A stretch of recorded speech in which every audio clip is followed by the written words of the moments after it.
नमस्कार प्रिय दर्शकों, फिर से आपका स्वागत है। प्रिय दर्शकों, एक कबूतर ने बताया, ये 3 काम मनुष्य को रंग से राजा बना देते हैं। प्रिय दर्शकों, प्राचीन समय काल में एक जंगल में कबूतर और कबूतरी बैठे हुए थे। सर्दियों की रात थी, कड़ाके की ठंड पड़ रही थी। तब एक कबूतरी कबूतर से कहती है कि पिया जी, आज की रात को निकालने के लिए ऐसा क्या किया जाए जिसे आज की रात निकल जाए, सर्दी बहुत भारी पड़ रही है। कबूतरी कहती कि कोई ऐसी कहानी सुनाओ जिससे आज की रात कट जाए। कबूतर कबूतरी की बात सुनने के बाद एक कहानी शुरू करता है और कबूतरी से कहता है कि तुम ध्यान से सुनो, बड़ी ज्ञानवर्धक और बड़ी प्रेरणादायक मैं कहानी तुम्हें सुनाने जा रहा हूं। अब कबूतरी ध्यान से सुनती है और कबूतर कहानी शुरू करता है। जो लोग इस कहानी को सुन रहे हैं, इस कहानी को पूरा सुने। कहानी के अंत में कबूतर 3 बातें बताता है जिसे आपको आपके जीवन में याद रखनी चाहिए। कबूतर कहानी शुरू करता है कि बहुत समय पहले की बात है।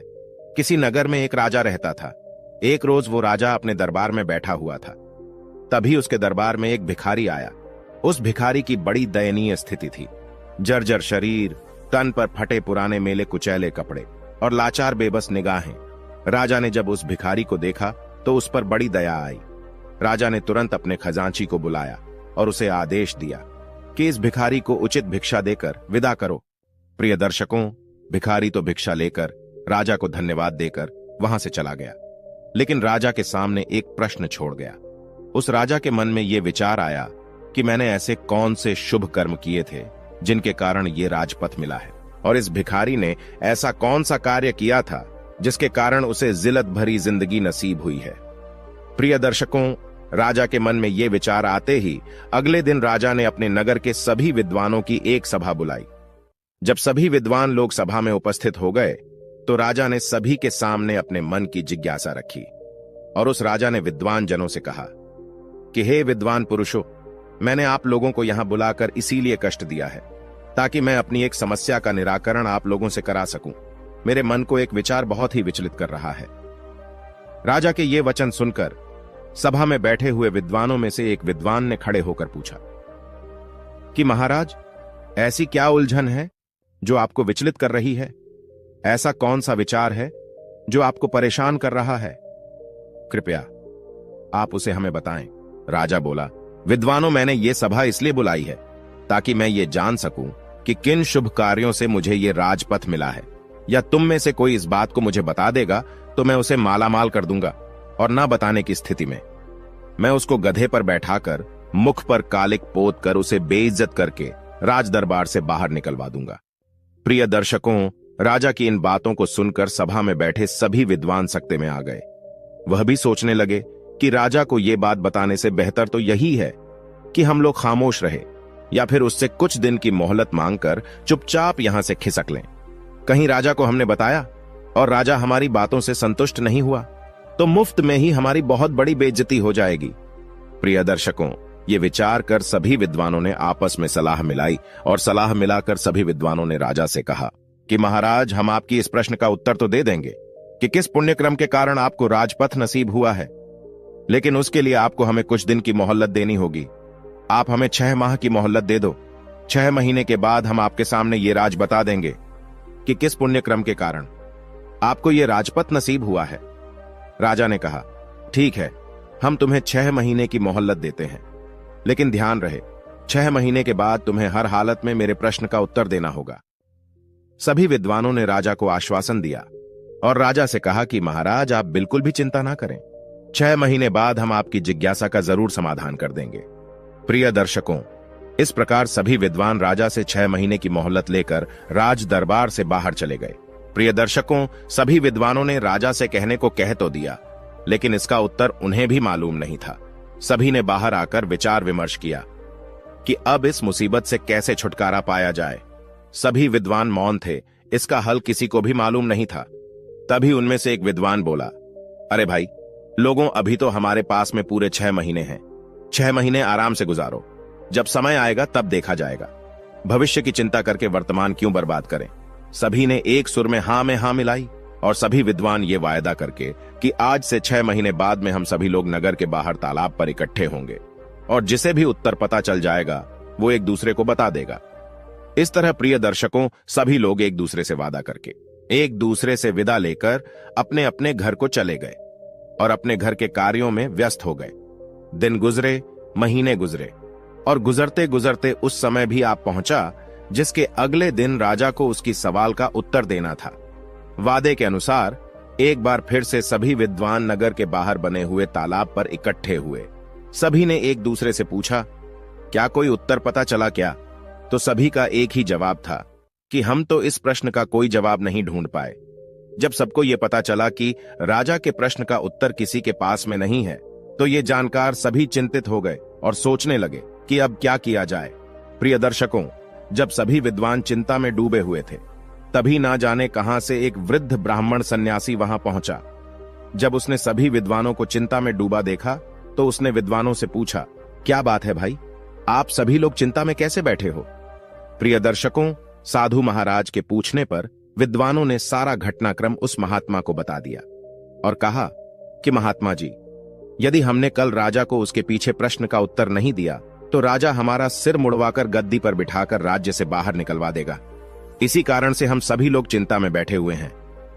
प्रिय दर्शकों, विद्वानों के मुख से ये वचन सुनकर उस वृद्ध ब्राह्मण ने कहा, हे विद्वानों, अब तुम्हें चिंता करने की कोई आवश्यकता नहीं है, क्योंकि मुझे पता है तुम्हारे नगर के राजा को किस पुण्यक्रम के कारण राजपथ नसीब हुआ है। सभी विद्वानों ने कहा कि सच महात्मा जी, आपको पता है। सन्यासी बोला। बिल्कुल सभी विद्वान उस महात्मा के आगे हाथ जोड़कर बोले, महात्मा जी, यदि ऐसी बात है तो कृपया हमें बताओ ना कि किस पुण्यक्रम के कारण हमारे राजा को राज पर नसीब हुआ है।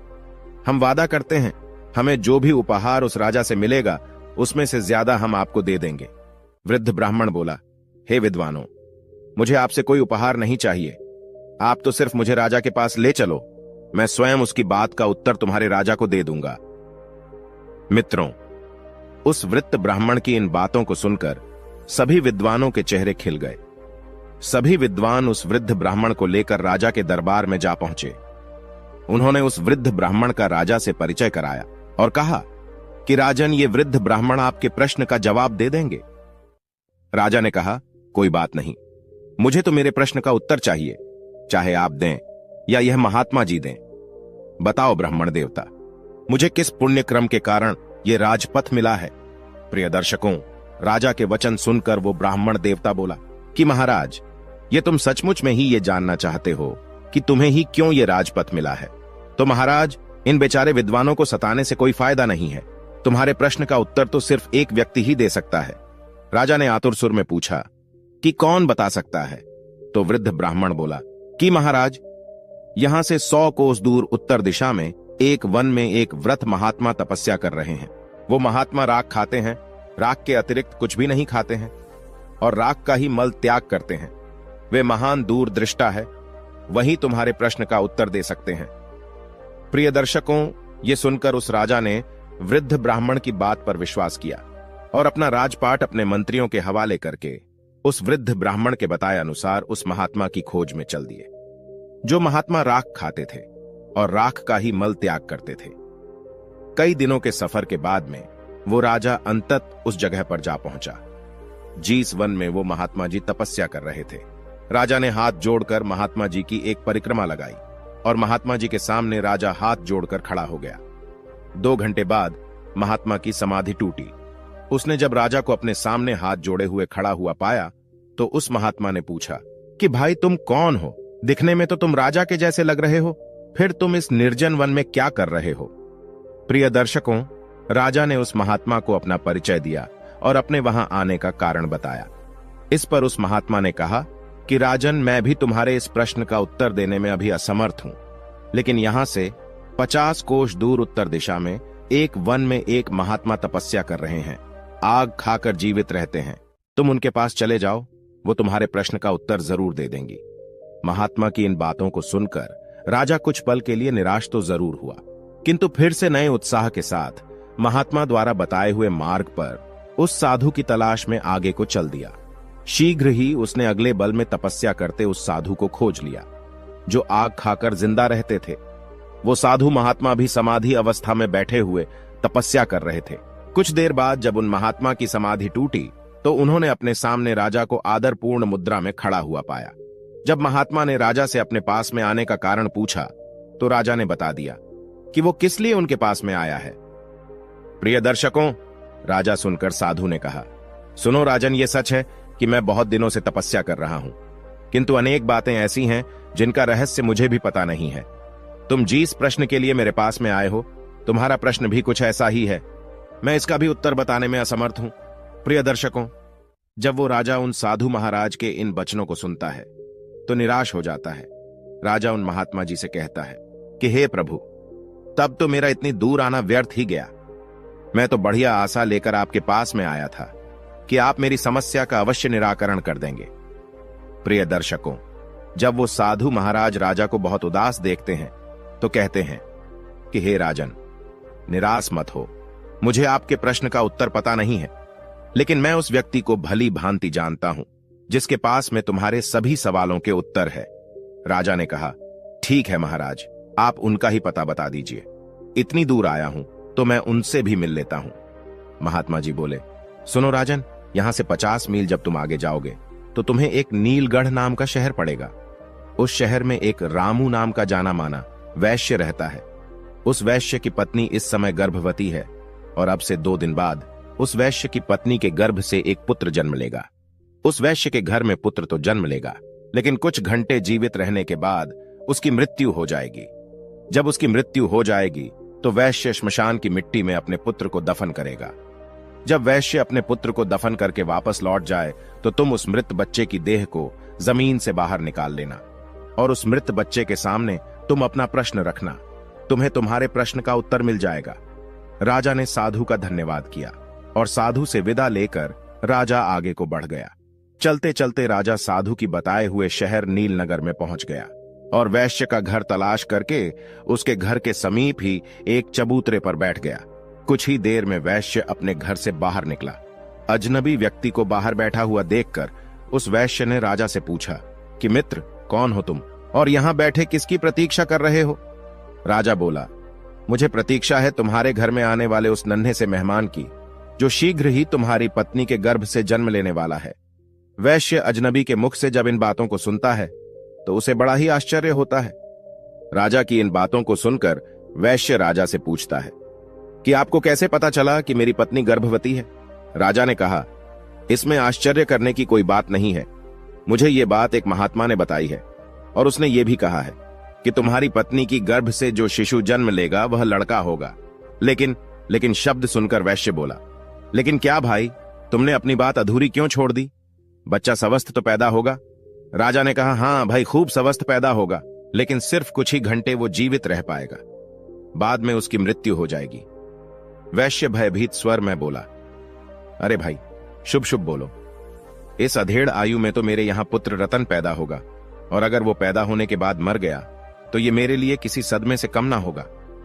राजा ने कहा, भाई, जो सत्य है वो मैंने तुम्हें बता दिया। प्रिय दर्शकों, जब वो वैश्य अजनबी के मुख से इन बातों को सुनता है तो अपने पुत्र को बचाने की खातिर कई वैद्य हकीमों को बुला लेता है। लेकिन प्रिय दर्शकों, विधाता की लिखी को कौन मिटा सकता है? होता वही है जो मंजूरी खुदा होता है। प्रिय दर्शकों, उस वैश्य ने अपने पुत्र को बचाने का भरसक प्रयास किया, लेकिन उसकी कोई युक्ति काम नहीं आई। महात्मा के बताए अनुसार वैश्य की पत्नी की कोख से एक पुत्र ने जन्म लिया। खूब खुशियां मनाई गई, लेकिन 4 घंटे बाद ही बच्चे की सांस उखड़ने लगी। सभी वैद्य हकीमों ने बच्चे को बचाने की खूब जतन किए, लेकिन उनका कोई प्रयास सफल नहीं हुआ और वो बच्चा 4 घंटे की आयु जीकर शांत हो गया, यानी उसकी मृत्यु हो गई। जिस घर में कुछ देर पहले तक खुशी की सहनाइयां बज रही थी, खुशी का माहौल था। बच्चे के प्राण त्यागते ही एकदम से मातम सा छा गया। वैश्य के घर में हाहाकार मच गया। छाती पर पत्थर रखकर अपना कर्तव्य पूरा किया। उसने अपने बच्चे की सबको कपड़े में लपेटा और श्मशान के लिए चल दिया। शमशान पहुंचकर वैश्य ने एक गड्ढा खोदा और उस गड्ढे में अपने कलेजे के टुकड़े को दफन कर दिया। मिट्टी डालने के बाद जब वो वैश्य नम आंखों से अपने घर को लौटने लगता है, वैसे ही ताक में बैठा हुआ राजा उस स्थान पर पहुंचता है, क्योंकि उस महात्मा ने कहा था कि जैसे ही वहां से अपने घर को लौटे तो तुम्हें वो बच्चा जमीन से बाहर निकाल लेना है। यह तुमने थोड़ा भी विलंब कर दिया। फिर तुम्हारे प्रश्न का उत्तर नहीं मिल पाएगा। इसीलिए राजा वैश्य के जाते ही उस स्थान पर आता है और गड्ढे की मिट्टी हटाकर बच्चे को बाहर निकाल लेता है।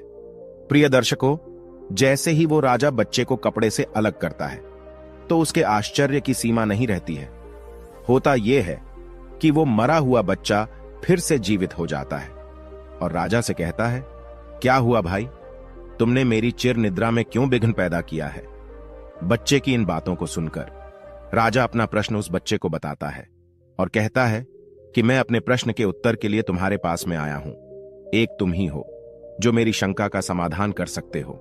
राजा ने जब उसको अपनी समस्या बताई तो वह बालक बोला कि भाई सुनो, जिस कारण से या जिस क्रम से तुम्हें यह राजपथ नसीब हुआ है वो एक लंबी कहानी है। यदि तुम ये जानना ही चाहते हो तो मैं वो कहानी तुम्हें संक्षेप में सुनाता हूं। भाई, इस जन्म में तुम राजा हो। इस जन्म से पहले यानी पूर्व जन्म में तुम मेरे माजाई भाई थे। राजा आश्चर्य से बोला कि मैं तुम्हारा भाई था? तो बालक बोला, हां राजन, पूर्व जन्म में हम 4 भाई थे। तब हम एक आश्रम में रहकर विद्या अध्ययन किया करते थे। पहले के समय में एक विद्यार्थी का जीवन एक सन्यासी की तरह होता था। ब्रह्मचर्य का पालन करना, भिक्षा मांगकर भोजन करना और भी कई नियम थे जो एक विद्यार्थी को पालन करने होते थे। उन्हीं नियमों का पालन करते हुए हम 4 भाई एक साथ एक आश्रम में विद्या अध्ययन कर रहे थे। हम 4 भाई आश्रम के नजदीक नगर में भिक्षा मांगने जाया करते थे और जो कुछ भी भिक्षा हम 4 भाइयों को प्राप्त होती थी उसे हम 4 भाई मिलजुल कर बांट कर खा लिया करते थे। इस तरह से हम 4 भाई आश्रम में रहकर विद्या अध्ययन कर रहे थे और ये क्रम कई वर्षों तक ऐसे ही चलता रहा। किंतु एक दिन हम लोगों से एक बहुत बड़ी गलती हो गई। राजा ने उत्सुकतावश पूछा, कैसी गलती? तो बालक बोला कि राजन, बीच में मत बोलो, बस तुम मेरी बातों को सुनते रहो, क्योंकि मेरे पास बहुत ही कम समय बचा हुआ है। यदि वो निकल गया तो तुम्हारा उत्तर भी अधूरा रह जाएगा। राजा बालक की जब इन बातों को सुनता है तो एकदम से चुप हो जाता है। बच्चा आगे कहानी बताते हुए कहता है कि हे राजन, एक दिन रोज की तरह हम 4 भाई भिक्षा मांगने के लिए निकले। कई लोग घरों पर जाकर हमने भिक्षा के लिए आवाज लगाई, लेकिन किसी भी दरवाजे से हमें अन्न का एक दाना नसीब नहीं हुआ। उस दिन हम 4 भाई खाली हाथ ही आश्रम लौट आए, क्योंकि हम 4 भाइयों में से किसी को भी भिक्षा नहीं मिली थी। इस कारण हमने वो रात खाली पेट ही गुजारी। दूसरे दिन भी हम 4 भाइयों के साथ कुछ ऐसा ही हुआ। उस दिन भी हमें अन्न का एक दाना नहीं मिला और तीसरा दिन भी हम लोगों ने भूखे रहकर ही गुजारा। किसी भी गृहस्थ ने हमें भिक्षा नहीं दी, उल्टा हमें यह कहकर दुत्कार दिया, इतने हट्टे कट्टे होकर भी भिक्षा मांगते हो, तुम्हें भिक्षा मांगते हुए शर्म नहीं आती? उस गृहस्थ के अपमान भरे शब्द सुनकर हम तीनों भाइयों के सर शर्म से नीचे झुक गए। लज्जा के मारे हम तीनों भाई उस दिन से भिक्षा मांगने भी नहीं गए। लेकिन तुझे यह बात स्वीकार नहीं थी। तुमने कहा कि एक ब्रह्मचारी को लज्जा कैसी? लज्जा को त्यागने के लिए ही तो आश्रम में गुरुजी हमें भिक्षा लाने के लिए कहते हैं, ताकि आगे चलकर ब्रह्मचारी निराकार भाव से परमार्थ के कार्य कर सके। उसके मन से ऊंच नीच, जात पात, छोटे बड़े का भाव समाप्त हो जाए और सभी को एक दृष्टि से देखे। उसके लिए ना कोई छोटा हो और ना कोई बड़ा हो, सभी मानव एक समान है, ये भावना उसके अंदर पैदा हो जाए। इसीलिए एक साधु को भिक्षा मांगना बहुत जरूरी होता है, तभी उसके अंदर से भेदभाव की भावना समाप्त होती है। इसीलिए उस दिन तुम अकेले ही भिक्षा मांगने निकल गए। जब तुम भिक्षा मांगकर वापस लौटे तो तुम्हारी झोली में इतना आटा था जिससे 4 रोटियां तैयार हो सके। हम तीनों भाइयों ने मिलकर तुम्हारे द्वारा लाए हुए आटे से 4 रोटियां बनाई और 4 रोटियां को आपस में बांटकर खाने की तैयारी करने लगे, क्योंकि हम 4 भाई 3 दिनों के भूखे थे। इसीलिए हम जल्दी से जल्दी अपनी भूख मिटाना चाहते थे। जब हम 4 भाई रोटी खाने ही वाले थे, तभी एक वृद्ध ब्राह्मण भोजन की तलाश में हमारे पास में पहुंचा। जब उसने हमारे हाथ में भोजन की थाली देखी तो उस वृद्ध ब्राह्मण ने हम 4 भाइयों से अपने अपने भोजन में से थोड़ा थोड़ा भोजन देने की प्रार्थना की, क्योंकि हम 4 भाइयों का भूख के मारे पहले ही बहुत बुरा हाल था। उस पर वो वृद्ध ब्राह्मण भोजन मांग रहा था। यह सुनकर हमारे बड़े भाई ने उस वृद्ध ब्राह्मण से कहा कि अरे ब्राह्मण देवता, तुम कहां से आ टपके? हम लोग तो पहले से ही 3 दिनों से भूखे हैं। मुश्किल से आज एक रोटी नसीब हुई है और तुम कहते हो कि उसमें से हम तुम्हें दे दें। यदि हमने तुम्हें अपनी रोटी दे दी तो हम क्या राख खाएंगे। और ये कहकर हमारे बड़े भाई ने अपनी रोटी खा ली और वो वृद्ध ब्राह्मण देखता ही रह गया। इसके बाद उस वृद्ध ब्राह्मण ने हमारे दूसरे भाई से अपने भोजन में से उसे थोड़ा भोजन देने का आग्रह किया। हमारे दूसरे भाई ने उस वृद्ध ब्राह्मण से कहा कि महाराज, यदि मैंने तुम्हें अपना भोजन दे दिया तो मैं क्या चूल्हे की आग खाऊंगा।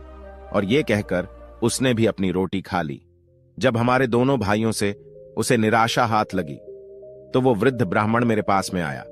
मैंने भी अपने दोनों भाइयों की तरह उसे टकासा जवाब दे दिया कि हे ब्राह्मण देवता, यदि हमने अपने भोजन में से तुम्हें भोजन दे दिया तो मैं मरूंगा या जीऊंगा। और ये कहकर मैंने भी अपनी रोटी खा ली। जब हम तीनों भाइयों से उस वृद्ध ब्राह्मण को निराशा हाथ लगी तो आखिर में वो वृद्ध ब्राह्मण तुम्हारे पास में पहुंचा और इस उम्मीद में तुम्हारी तरफ से निहारने लगा कि शायद तुम अपने भोजन में से कुछ भोजन में उसकी सेवा में अर्पित कर दो। हे राजन, जब वो ब्राह्मण तुम्हारे पास में पहुंचा तो तुमने बिना किसी हिचकिचाहट के अपने हिस्से वाली रोटी उस वृद्ध ब्राह्मण को दे दी। साथ ही यह कहते हुए क्षमा भी मांगी कि हे ब्राह्मण देवता, आज तो मेरे पास में एक ही रोटी है, आप इस एक रोटी को खाकर अपनी भूख मिटाएं। आप फिर किसी दिन हमारे यहां पर पधारी, ये मैं आपका संपूर्ण रूप से अतिथि सत्कार करूंगा। सो हे राजन, तब से हम सब भाई अपने अपने पूर्व जन्म में किए क्रम का फल भोग रहे हैं। उस दिन वो ब्राह्मण तो ऐब मस्तू कहकर चला गया और हम तीनों भाइयों पर मुसीबत का पहाड़ टूट पड़ा। यह कहकर बालक ने कुछ छड़के लिए, फिर आगे बोला, हे राजन, जिस वृद्ध ब्राह्मण ने तुम्हें पहले साधु के पास जाकर उससे अपने प्रश्न का उत्तर खोजने के लिए कहा था, दरअसल मैं वही ब्राह्मण है जो हमारे पूर्व जन्म में भोजन मांगने के लिए हमारे पास में आया था। और वह पहला साधु जो सिर्फ राख खाता है और राख का ही मल त्यागता है, उस काल का हमारा बड़ा भाई है। उसने ब्राह्मण से यह कहा था कि तुम्हें रोटी दे दूंगा तो खाऊंगा क्या राख। अतः ब्राह्मण के हिसाब से ही बेराख खाकर ही जीवित है। पहले साधु ने तुम्हें दूसरे साधु के पास में जाने का परामर्श दिया। वह दूसरा साधु दरअसल हमारा दूसरा भाई है जो सिर्फ आग खाकर ही जीवित रहता है।